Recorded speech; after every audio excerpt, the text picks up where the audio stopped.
School feeding নিয়ে যমুনা টেলিভিশনের অনুসন্ধানের পর প্রধানমন্ত্রীর নির্দেশে তদন্তে অনিয়ম পেয়েছে প্রাথমিক ও গণশিক্ষা মন্ত্রণালয়।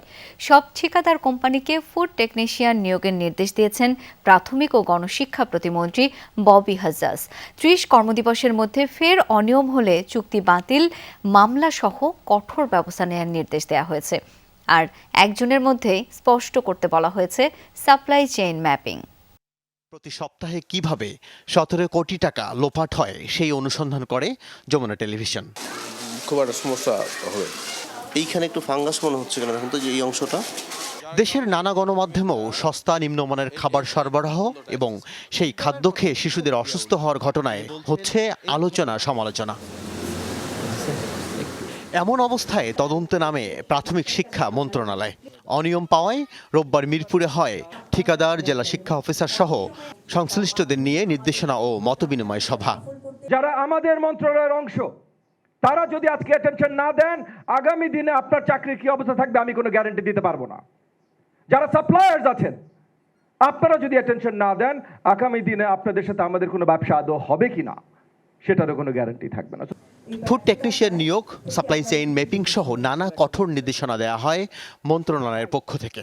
মন্ত্রী বলেন, যত নামি দামি প্রতিষ্ঠানই হোক, ছাড় হবে না কারো। এত বড় কন্ট্রাক্ট নিয়ে একটা ফুড টেকনিশিয়ান রাখতে পারবেন না আপনারা? নিশ্চয়ই পারবেন ভাই। তাহলে ফুড টেকনিশিয়ান রাখা এখন আপনাদের জন্য মাস্ট। আপনার কেন কন্টিনজেন্সি নাই যে স্ট্যাটিস্টিক্যালি এতগুলো প্যাকেট খুলতে পারে, এতগুলো প্যাকেটে পোকা ধরতে পারে, তো কন্টিনজেন্সি আমার এত পার্সেন্ট প্যাকেট এক্সট্রা থাকবে, আমি সাপ্লাই দিব, তাহলে কোনো কমপ্লেন হয় না, ওয়েটও করতে হয় না, কারণ আপনার ট্রাকের মধ্যেই ছিল এতগুলো এক্সট্রা প্যাকেট। স্ট্যাটিস্টিক্যাল হিসাব আপনি করেন নাই কেন? আমাকে এখন আপনি বক্তৃতা দিবেন সরকার সহযোগিতা করে না, প্যাকেট খুললে পোকা হয় এটা বুঝে না, সরকারের কাজ এই সায়েন্স বোঝা না। মন্ত্রণালয়ের সচিব জানান, কারো অবহেলায় কোনো শিশুর মৃত্যুর ঘটনা ঘটলে সেই দায় নিতে হবে ঠিকাদারকেই। আর প্রাথমিক শিক্ষা অধিদপ্তরের মহাপরিচালক বলেন, অনিয়মে ব্যাহত হচ্ছে প্রকল্পের উদ্দেশ্য। জানান, যেসব খাবার নিয়ে অভিযোগ থাকবে না, কেবল সেগুলোরই বিল পাবেন ঠিকাদাররা।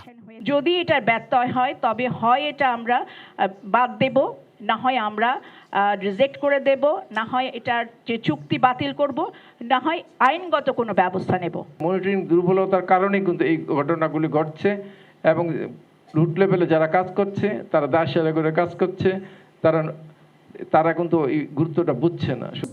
এ সময় ঠিকাদাররাও তাদের বক্তব্য তুলে ধরেন। আপনাদের অফিস থেকে ফোন করে স্যার আমাদেরকে বলে অফিস গুড়িয়ে আনবো, গুলশান অফিস আপনাদেরকে ধরে আনবো, কিভাবে আপনি ডিজি অফিস আসেন আমরা দেখে নেবো, ডকুমেন্ট চাইলে স্যার আপনাকে পার্সোনাল ডকুমেন্টও দিতে পারবো। এখন আমরা তো বলতে পারতেছি না স্যার, আমি তো পরবর্তী বিল দিবে না, এগুলো বলতে গেছেন কেন? আমি যাবো কোথায় স্যার? আপনি বলেন। আল আমিনা কহন, যমুনা নিউজ, ঢাকা।